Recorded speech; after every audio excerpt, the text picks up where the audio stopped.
My name is Jens. I'm with Google now since 4 years. I do run what we call the cloud platform business for Germany and Central and Eastern Europe. The talk today is a little bit about adapting to a mobile-first world. So what I want to do today is give you like a couple of ideas, insights, how we at Google see the world developing, especially with regards to mobile.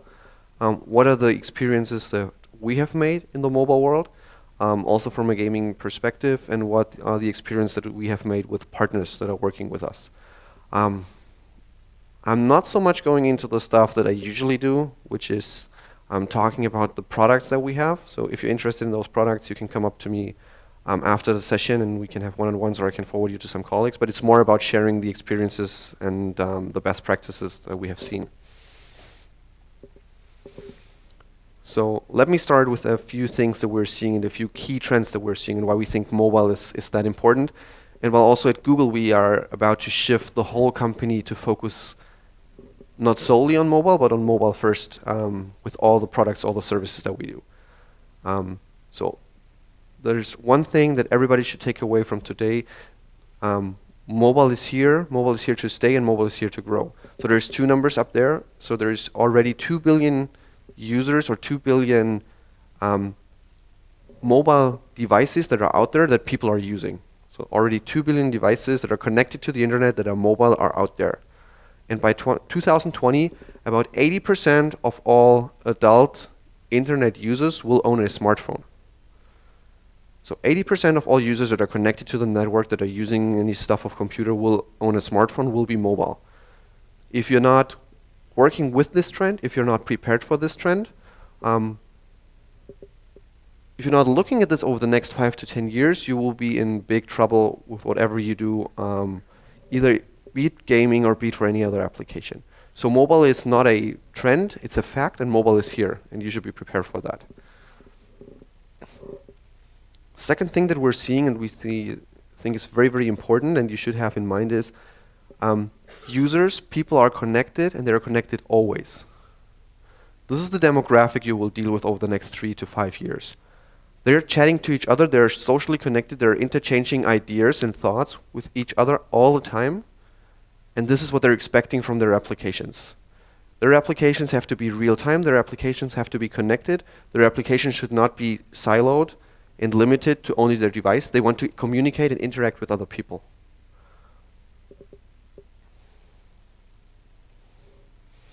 And third thing we see, and I usually talk about, is if you develop for a mobile-first world, and this is just a screenshot I took when I sent in the presentation, so it's like a week old, from Google Play, and I just searched for tower defense games.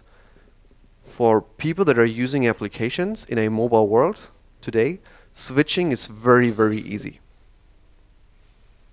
Which means if your application, if your game is not fascinating to the user, if you don't have your users engaged with your game, they will use another game that does more or less the same that your game does in seconds. So all of those games that are out there, they do basically the same. They do tower defense. If you don't have your users engaged, then you're in trouble. It's very, very simple for them to go somewhere else. So how do we deal with this, and how do we think everybody else probably should also deal with this? What's the lessons learned that we have? Actually, it's not really a lesson learned for us. So this, if you go to google.com/company, you will see the 10 values of Google, things that we believe to be true at Google. The things that we believe to be true at Google, number one thing is focus on the user, all else will follow. We've done this since the beginning. If we build a product that everybody loves to use, that is better than anybody else's product, that keeps the users engaged, they will come back. If users come back, if they keep using our product, we will find a way to monetize those users. The first product that we have was a little white page with a little bar, and you could type in some words and we will give you search results. We think we did pretty okay on this product, and I also think we did pretty okay on finding a way to monetize that product. And this is what we're still trying to do. It's not easy. From own experience at Google, I know it's kind of hard to not get lost in something else and still focus on this thing. But this is what drives us, and this is what drives all development of future products at Google. Focus on the user, do something that keeps the user engaged with your product, that keeps the user using your product, and all else will follow down the line.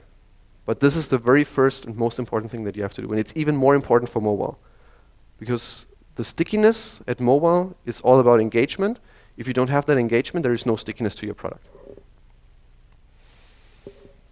So what does this mean for gaming? For gaming, this means focus on your game. Everything that you're doing that's not focusing on your game, that's doing something else, is waste of resources, is waste of money, and it's not bringing you closer to your goal of keeping your users engaged and keeping your users using your game. And some things that we've learned and that help people, and what we think we can help with is the building and running your game. So build and run your game with Google means that we take care of all the heavy lifting. You focus on your game, you build your game, whatever else is needed to run your game, to do the analytics, to monetize your game, whatever. We think people that do this for a living can help you with. You as developers should not focus on this stuff. You should focus on what you know best, on what you do best, and this is your game. The game logic, the story of your game, the game mechanics, the client side of your game, but not all the rest that comes with it if you build a game for a mobile first world.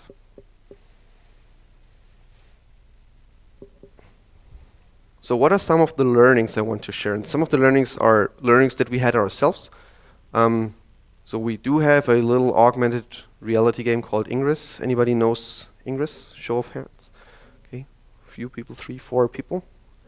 So Ingress is an augmented reality game. It's a mobile game. You play this, you walk around in streets. There's different portals that are around in specific places. You have to capture those portals. It's like a capture the flag game. You capture those portals. It's blue versus green. They play against each other. And it's bringing people out in the streets to walk around and play that game. The number one thing we've learned with Ingress, and it's one of the points that I tried to make before, is social is a very, very important factor. So for Ingress, it was playing with friends in the real world really made this game sticky. We didn't expect this game to be such a success for us as it has been.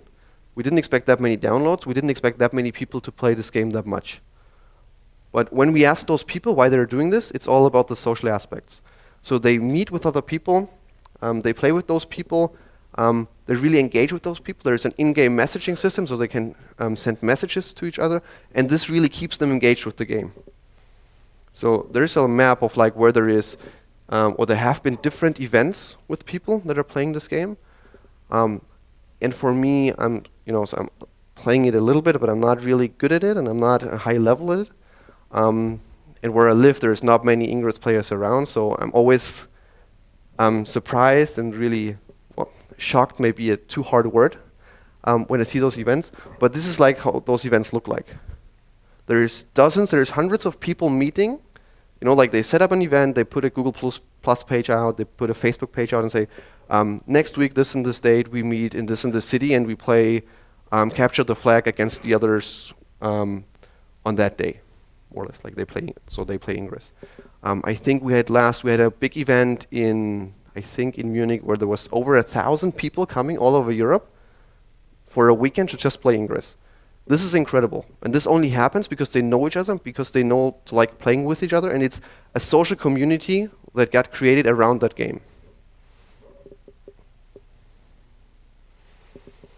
Creating that social community and all that infrastructure that is needed to have those people exchange messages with each other, having a connected game so that you see where people are in real time, which portals are captured and so on, it's not that easy from a technical perspective. But building games for such an audience should not be hard. It should not be hard for you as game developers to build those games. And actually, it isn't that hard for you. So as I said, you can focus on your game, you can focus on building the game and the game logic. All the hard part, other people can do for you. And that's what we're trying at Google, and that's what we tried also with Ingress. So the folks at Niantic Labs, which is a team at Google that builds Ingress and that runs Ingress the game, they're using a lot of Google services. And all those services, everybody else can use as well. So Ingress, they're not using Google Analytics and AdMob that much for monetizing the game, because for us it's more of an experiment that we do, but everybody can use this. Those are pre-built services. You can just use them and integrate them. and make use of them. Then there is easy services to build a backend, such as Firebase at Google, which is an easy to start mobile backend as a service. And then there's all the other services that my team offers. And Ingress is built on top of those services. So the team that built Ingress, they built the client, they built the game. They're not taking care of any of the backend development. Because we at Google need to run backends anyhow. They just rely on what the core team at Google does. And everybody else who is building games can do this. Another thing that we learned with Ingress is if you have those kind of games and if you keep your users engaged and if there's a lot of social aspects around it and if there's a lot of real-time interaction with that game, there's new ways to monetize it. And one new way to monetize it is if it's about location. So as I said, Ingress is a capture the flag game. You walk around. Some ways we found very interesting to monetize that game, and people are really interested in exploring that space. You can see a few examples here. People place strategic portals in real locations, in real stores. So, people go someplace to capture the portal. It gives them some secret powers if they capture that portal. And this portal happens to be in this case, in a Lawson store in Japan. Or this case happens to be in a Vodafone shop in Hamburg. So the thing is, the advertisers, the people that are advertising, the brands, they get people into their locations because they're playing the game. Whatever they then do when those people are in those locations, it's up to them. But this is a way for them to get people to somewhere they want to treat them to their point of sale. This is something new. For users, it's very inobtrusive. The portal is a little bit branded and they have to go to a Vodafone store, but it's not changing the game experience. It's not an interstitial that pops up. It's not a video that pops up. It's not a pre-roll that pops up in that game. They don't have to pay for an upgrade or whatever. They just need to go there. And they need to go there anyhow because that's how the game works. And this only works because they make use of backend mechanics about location, showing real-time location, moving people around in the real world. This is something that we learned that really helps and that really opens up new ways to monetize. Another example, which is not from Google, but it's from another company that does a messaging app in China, which is called Momo. So they do have one of those chat messaging apps. And what they also do is they use it as a platform and then they connect users that are playing games on their platform based on proximity. So they have a network of people that are chatting and they know where people are and then they connect them to play the game.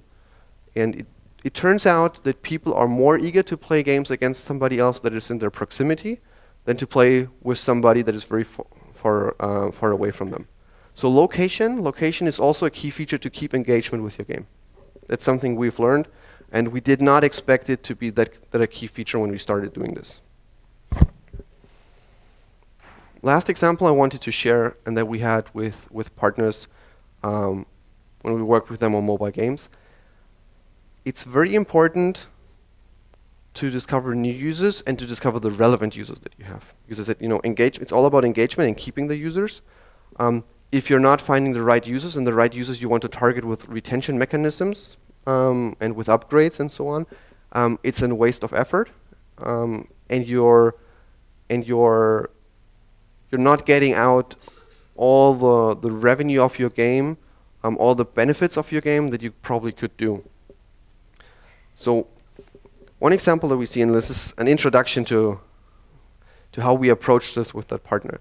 So finding the relevant users and the right users is not that easy. Just to give you an example, there is this thing, you can gather all the data. You can gather all in-game events, and then you have a lot of data. But gathering data and comparing data is not really giving you the right insights per se. So one example, gathering a lot of data about a football match. If you look at those stats, they're pretty even. Probably a little bit leaning towards Brazil as a football team. For those not really into football in that room, these are stats from the World Cup semifinal in Brazil this summer. If you would just gather data and you would just look at the data and compare those data stats,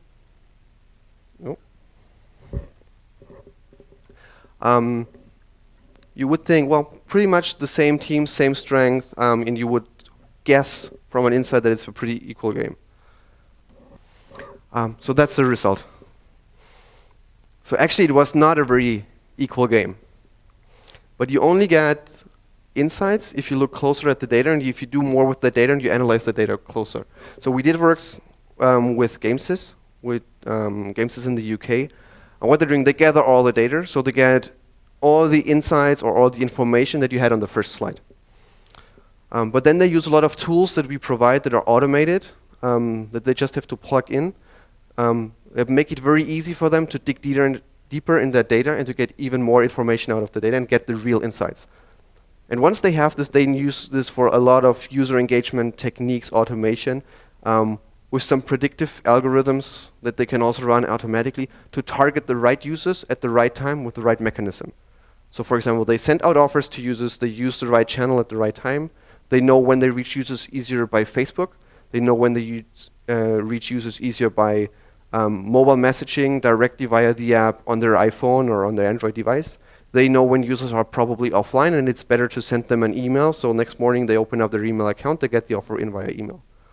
And they do a lot of this stuff automated and based on analytic services and prediction services that we work together with them on. There's also a lot of gaming companies already working with us.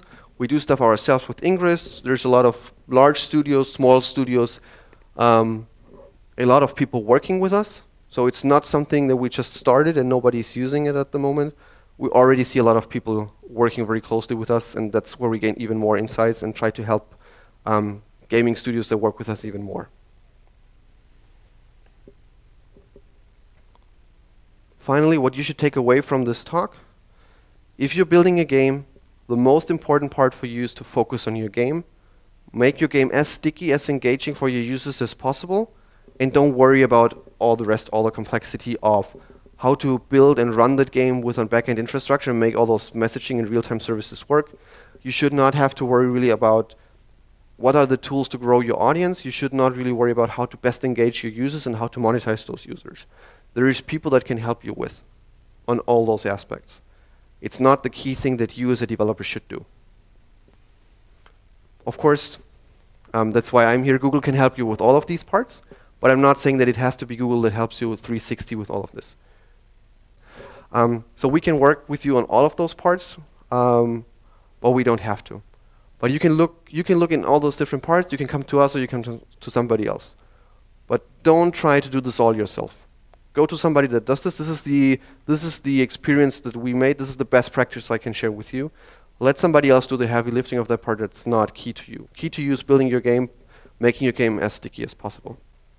For everybody interested in working with us, there's 2 exclusive offers, if you didn't realize, for Casual Connect attendees.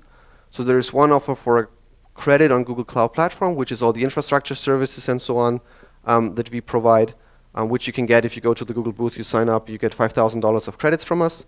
And the second one is the easy-to-start service, which is called Firebase. We give you 2 months of Firebase for free. You go to the Firebase website, you sign up for the Firebase Candle plan, you enter Casual Connect 15, and you get 2 months of that plan for free as well. So this is something we wanted to make it easy for you to get started and just use the services. If you think they're valuable, come back, talk to us. We're happy to work with you on more engagement and what you can do even more. If there are any other questions, I'm still here for 7 minutes, so I'll open it up for questions now. Thanks for listening.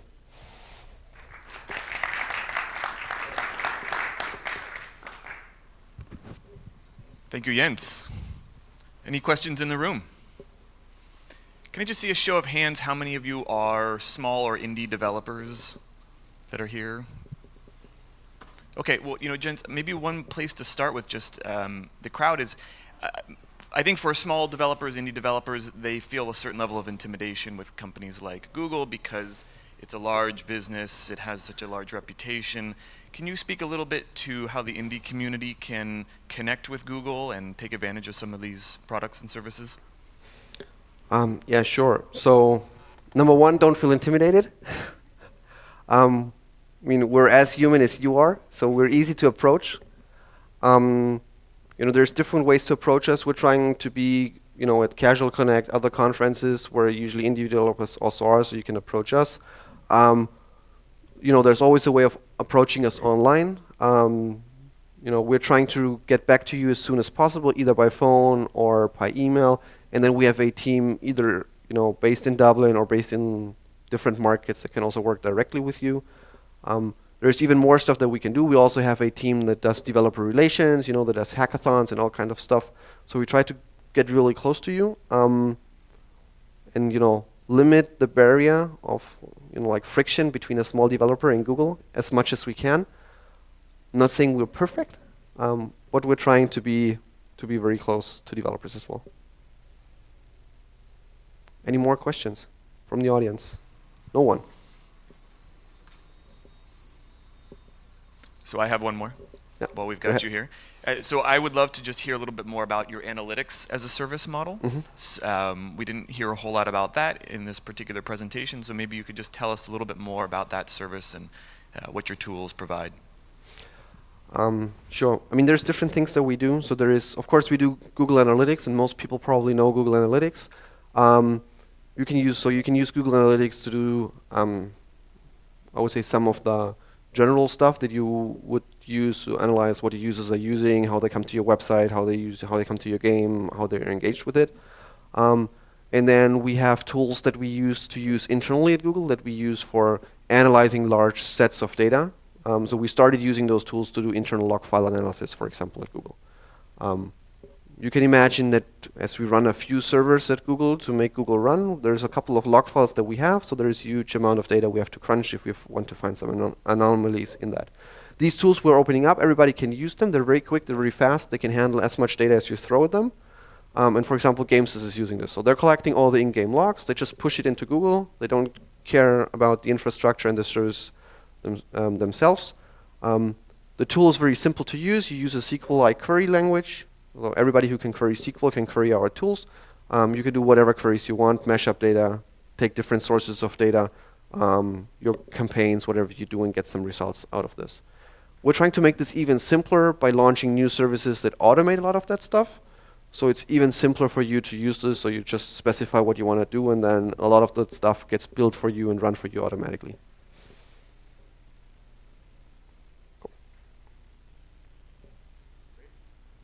Well, thank you very much. Thanks for having me. Yep. Everyone, Jens.